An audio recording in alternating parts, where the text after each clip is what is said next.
You've probably seen that viral post saying Yao Ming was a China government lab experiment. Yeah, not a lab. It's basically a twisted version of his real background. In case you have not heard of it, back in the days, China pulled a matchmaking, but not a Cupid kind of thing.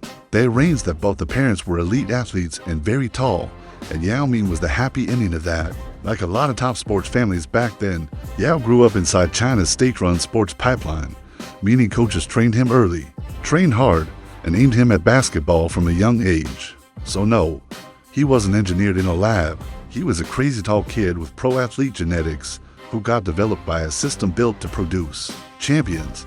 Then he hit the NBA, and the rest is history. There, I sum it up for you.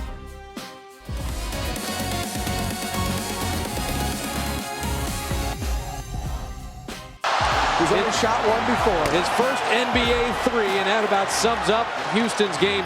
Now about the basketball career. Unlike what most people thought about Yao Ming, even before the NBA, Yao wasn't some random tall kid who got lucky. He was already collecting receipts. Shanghai Sharks, CBA MVP in 2001, champion in 2002. He was dominating before America even learned how to pronounce his name. And I bet you didn't know this. Yao wasn't the first Asian to make the NBA, not even close. But he was the first true Asian NBA mega superstar and #1 overall pick who turned into a global icon. The ability to rise to the occasion was something that is inside of this guy, and that we're going to see. A franchise centerpiece, a worldwide icon before he even played a minute in the league. That's not representation, that's takeover energy. Then comes the part that made the NBA feel unfair, his height.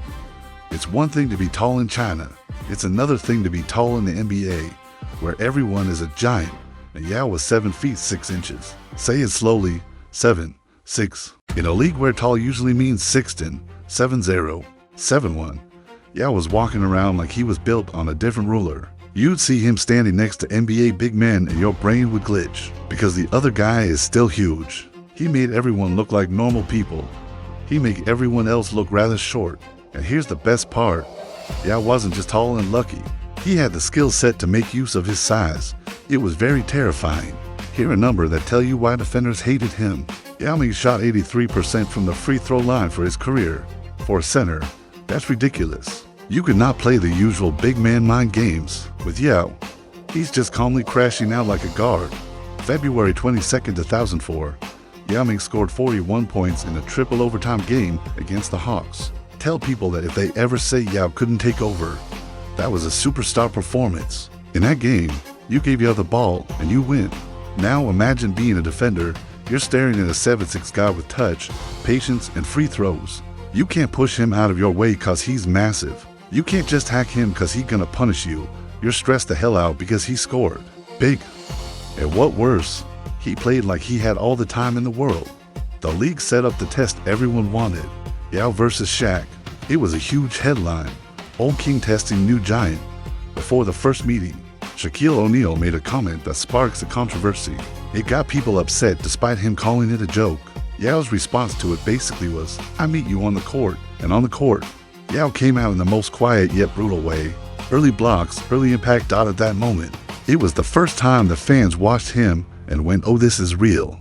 Yao showed the world he was not a marketing project. He wasn't there as a tourist, and he was anything but soft. Just when the story was building up toward a long prime, the cruel part showed up. His legs couldn't keep up with him, his size, and the constant stress on his feet. When you're that big and tall, every landing taxes him, every pivot comes with a bill. Every season is another huge invoice on his feet. This is the part where the conversation usually gets shallow. For years, people have argued about what really wore Yao down. One side says, he wasn't just playing a long NBA season. He also had to keep showing up for China's national team, so his body basically never got a real break. The other side says, at 7 feet 6, his feet and legs were always going to take a beating no matter what, because that kind of size is just brutal on the body. Either way, the one thing everyone agrees on is simple. Every time he started reaching his best level, injuries stopped the run again and again. And that's exactly why the 2009 playoffs felt different. In 2009, Houston finally felt like they had something real. The team had momentum, the crowd believed, and Yao looked like the heart of it. And there's one moment fans still replay like proof. In Game 1 versus the Lakers, Yao takes a scary knock to his knee and limps off, looking like he's done. Looked like Kobe's left knee hit Yao's right. Yep, went down. The basket by Gasol. Yep, Yao is still down. Then he comes back out anyway, and almost immediately hits a big mid-range jumper to let everyone know, I'm not leaving like that. He didn't just return to stand in the corner either. He finished with 28 points, including 8 points in the final for minutes, and Houston stole the game in Los Angeles. Yao wasn't loud. He wasn't acting like a tough guy. He just did tough things when it mattered. And even though injuries kept cutting his season short, his reputation didn't disappear, because moments like that made fans feel like, when he was on the floor, he was all in.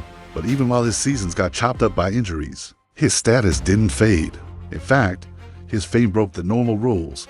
In 2005, he got 2,558,178 All-Star votes, record-setting numbers. And if you were around back then, you remember the debates. Some people tried to downplay it like, oh, it's just China voting. But that argument misses the point. That wasn't a little fan push. The world has changed in front of the NBA's eyes. A new scale of fandom. Yao Ming did that. He changed the NBA. He brought in global attention that the NBA could not ignore. He wasn't just a popularity pick. He had elite league recognition to back it up. 8-time All-Star, 5-time All-NBA. That's respect. That's the NBA saying, this guy belongs in the top tier. So now we're at the moment every basketball fan secretly loves. What if fans started imagining combinations that don't feel fair?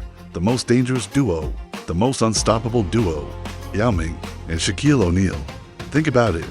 What are you gonna do if you're a defender? Shaq brings violence at the rim, pure force, raw power. Yao brings size, soft touch, and free throw. You can't foul your way out. You can't switch your way out. You can't send extra defender to both of them. That's why many NBA legends talk about Yao the way they do.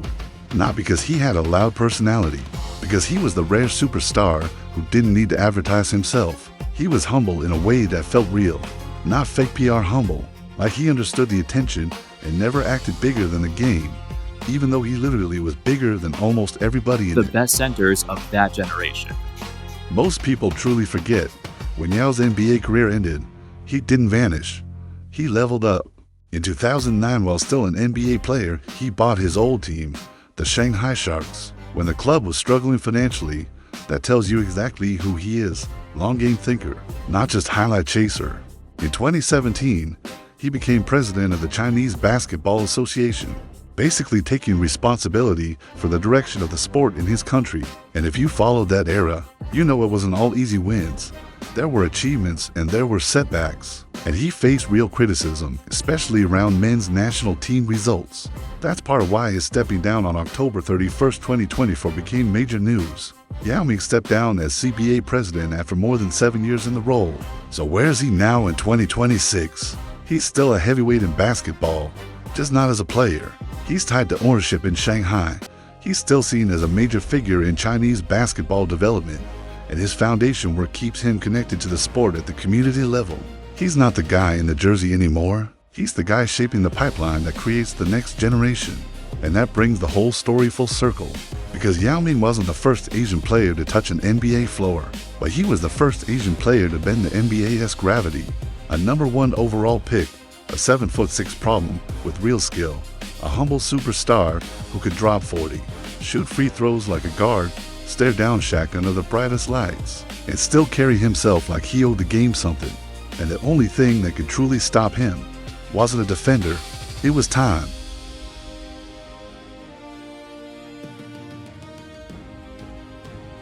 For me, although because my career ended too soon, I treasure each and every moment. I'm grateful for my time on court and welcome me to this country.